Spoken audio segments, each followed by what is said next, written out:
এবং আমাদের প্রবাসী যারা এখন যুদ্ধের অবস্থায় বিরাজ করছে তারা যেন নিরাপত্তার সাথে থাকে, সেটাও আমাদের মন্ত্রণালয় এবং আমাদের সরকার মাননীয় প্রধানমন্ত্রীর নেতৃত্বে সেটা আমরা সম্পূর্ণভাবে সচেষ্ট আছি। ভিসার মেয়াদ 1 মাস বাড়ানো হয়েছে এবং যে সকল দেশের ভিসার মেয়াদ আরো বাড়ানো দরকার সেগুলো আমরা ইতিমধ্যেই কূটনৈতিক তৎপরতা চলছে, সেই ভিসার মেয়াদও বাড়বে। আমাদের প্রথম থেকে আমরা বলে আসছি যে আমাদের যারা রেমিটেন্স যোদ্ধারা আছেন, আমাদের যারা প্রবাসীরা আছেন, তাদের নিরাপত্তা, তারা যেন নিরাপদে দেশে ফিরতে পারে এবং তারা যেখানে অবস্থান করছে তারা যেন ওখানে যতটুকু নিরাপত্তা আমরা দিতে পারি। যেটা একজন প্রশ্ন করেছেন যে আমরা কি ধরনের অ্যাওয়ারনেস তাদেরকে দিচ্ছি বা এটা হঠাৎ করে বেরিয়ে যাচ্ছে, তো সেইটা আমাদের দেখেন বিভিন্ন দেশে বিভিন্ন সংখ্যার আমাদের বাংলাদেশিরা অবস্থান করছেন। তো আমাদের দূতাবাসগুলো সম্পূর্ণরূপে চেষ্টা করছে তাদেরকে জানানোর, তাদেরকে খবরগুলো দেওয়ার এবং যেই যুদ্ধের যে খবরগুলো আমরা পাচ্ছি সাথে সাথে কিন্তু আমরা তাদেরকে দূতাবাসগুলো জানাচ্ছে নিরাপদে থাকার, তারা যেন লোকেশন পরিবর্তন করে নিরাপদ জায়গায় যায়, সেই তথ্যগুলো আমরা তাদেরকে সরবরাহ করার চেষ্টা করছি।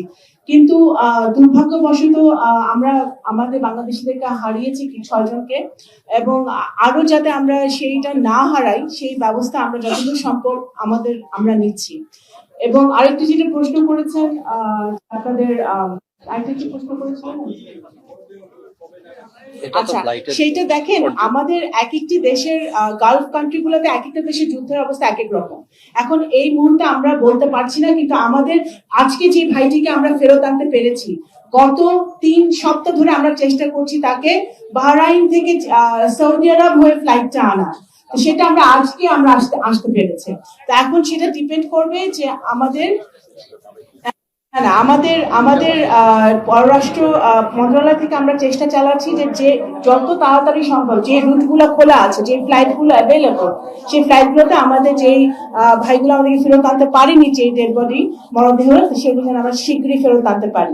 এবং অবশ্যই যারা মৃত্যুবরণ করেছেন তাদের যে আর্থিক সহায়তা, সেটা তো প্রবাসী কল্যাণ মন্ত্রী ইতিমধ্যে বলেছেন, সেটা অব্যাহত থাকবে। এবং আরো যদি কোনো সহযোগিতা করার প্রয়োজন হয় আমাদের রেমিটেন্স যোদ্ধাদের জন্য, যারা তারেক রহমানের নেতৃত্বে উনি সবসময় বলেছেন যে সবসময় উনি গুরুত্ব দিবেন এবং ইনশাল্লাহ সেটা আমরা দিব। আমাদের তথ্য অনুযায়ী আমরা 6 জনের কথা জানি। যদি এর বেশি হয়ে থাকে অবশ্যই সেটা পররাষ্ট্র মন্ত্রণালয় বা প্রবাসী কল্যাণ মন্ত্রণালয় সেটা খোঁজ নিবে।